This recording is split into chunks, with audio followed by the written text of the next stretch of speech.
uma vila operária. A cidade era cortada pelo trilho do trem que a gente vê ainda. E tinha uma demanda muito grande para esse túnel ser construído, porque as pessoas que viviam aqui, para ir para a cidade ou para o centro da cidade, tinha que andar alguns quilômetros para atravessar a Porteira do Capivara. Ficava lá do outro lado. O pessoal saia daqui e andava lá. O que aconteceu de traumático que talvez tenha ajudado a essa demanda da população ser atendida? Em 1917, houve a grande greve, a primeira greve geral no país. E, mais ou menos aí atrás, houve um massacre na Porteira do Capivara, quando forças de segurança mataram alguns operários grevistas. Talvez esse fosse o caldo perfeito para que essa demanda do túnel, que já se arrastava por muitos anos, fosse construído. Ele foi inaugurado em 1918, é conhecido como túmulo, como túnel da... O meu tempo inteiro eu estou em túmulo, então já vou chegar nos túmulos que estão aqui perto. No túnel da FEPASA, muito bem. O túnel da FEPASA tem uma atmosfera, vocês perceberam, né? Uma atmosfera diferente, meio sombria. Mas esse lugar aqui também já teve essa atmosfera. Porque lá onde é o Castro Mendes, a Praça Castro Mendes, um pouquinho para cá, era o nosso primeiro cemitério. O cemitério da Vila Industrial, o cemitério municipal, o primeiro cemitério municipal de Campinas, que funcionou entre 1860 até 1881 aqui. Por que esse cemitério é tão importante? Porque ele era um cemitério público. A história cemiterial do Brasil é muito curiosa e ela precisa ser compreendida à luz de uma disputa de poder entre o governo e a Igreja Católica. Então, a gente vem ainda do tempo que o Brasil era Reino de Portugal.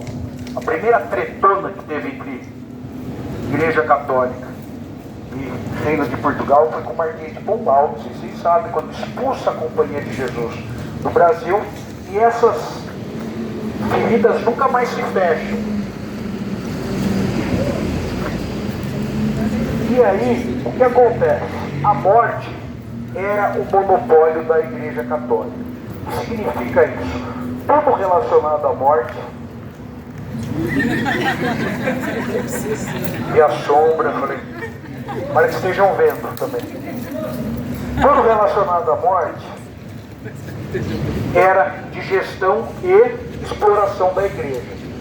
Desde os sepultamentos até as missas posteriores, tudo tocar o sino, tudo tinha custo. E aí, aproveitando uma teoria, chamada Teoria dos Miasmas, em 1801, Dom João VI escreve uma carta régia proibindo o sepultamento dentro de igreja. Sob qual argumento? Porque que o cheiro de morte passava doença respiratória. E de fato, as igrejas eram muito fedidas. Cheirava mesmo defunto. Você já sentiu cheiro de defunto? É muito ruim. Mas não pegou muito ainda essa lei, essa carta régia, esse comando régio, porque ser enterrado dentro de igreja tinha uma evidente relação com o status social e com a condição econômica. Quanto mais rico, mais perto do altar você ficava. E por que isso? Porque ali era um lugar de oração constante. Por isso que as pessoas eram enterradas dentro de igreja, porque a igreja é um lugar de oração. Esse é o certo, tá? Então, não pega essa carta régia. Em 1825, Dom Pedro I escreve aí sim um decreto imperial reafirmando a proibição de sepultamento dentro da igreja e começa a ensaiar uma troca de competência para a gestão da morte. Em 1828 isso se consagra também num decreto em que ele passa para a administração a competência para enterrar e para gerir a morte. Olha que interessante. Eles tiram da igreja o monopólio da morte, que era uma fonte tremenda de dinheiro, e entregam para a administração pública. Então vou dar um salto aqui para o nosso cemitério. Por que esse nosso cemitério é muito importante? Em 1860, porque ele é um cemitério municipal. Um dos primeiros do Brasil, se não o primeiro municipal do Brasil. Por quê? Os nossos primeiros cemitérios, que não são administrados pela igreja imediatamente, a gente pode aqui lembrar do cemitério, claro, gente, isso aqui eu não estou falando dos cemitérios protestantes, tá? Estou falando dos cemitérios que eram originalmente católicos. A gente pega o cemitério São João Batista, o cemitério São Francisco Xavier do Rio de Janeiro. Esses cemitérios eram ainda administrados pelas Santas Casas de Misericórdia. O nosso não, o nosso era municipalidade. É verdade que aqui, no cemitério da Penitencial, existiam cemitérios de ordens religiosas. 2 cemitérios que estão no nosso cemitério da Saudade, pelo menos o São Miguel e Almas, logo na entrada. Você entra no cemitério, vira à direita, São Miguel e Almas. E aquele cemitério lindíssimo, cemitério do Santíssimo Sacramento, mais profundo do cemitério, esses 2 cemitérios estavam aqui, foram transladados para o cemitério do Fundão quando essa área é desmobilizada como cemitério e a fazenda do Fundão passa a ser o nosso cemitério em 1881, 7 de fevereiro. Campinas é a primeira cidade que tem a lei do patrimônio cultural funerário do Brasil. Bom, por que eu estou aqui falando disso tudo, né? Porque vocês imaginam, tinha um cemitério pertinho do túnel. Eram comuns as visagens de vultos, fenômenos poltergeist. Até hoje, a gente atravessa, podem ver uma luz piscando diferente, pode ver um ventinho passando por você mais geladinho. Para quem estuda paranormalidade, sabe que esse é um indício da presença de espíritos. Mas eu adoro fantasmas com CPF. E a gente tem pelo menos 3 aqui no cemitério, de novo, aqui no túnel, que tem CPF. O velho do guarda-chuva, que era um senhor que provavelmente morreu quando o túnel sofreu uma inundação. Ele tentou atravessar, não é que o túnel virou um Wet n Wild. Ele ficou até a cintura, ele tentou atravessar, tropeçou, caiu, não conseguiu levantar, morreu afogado. Desde então, dizem, esse senhor aparece em uma extremidade do túnel, com o seu guarda-chuvinha.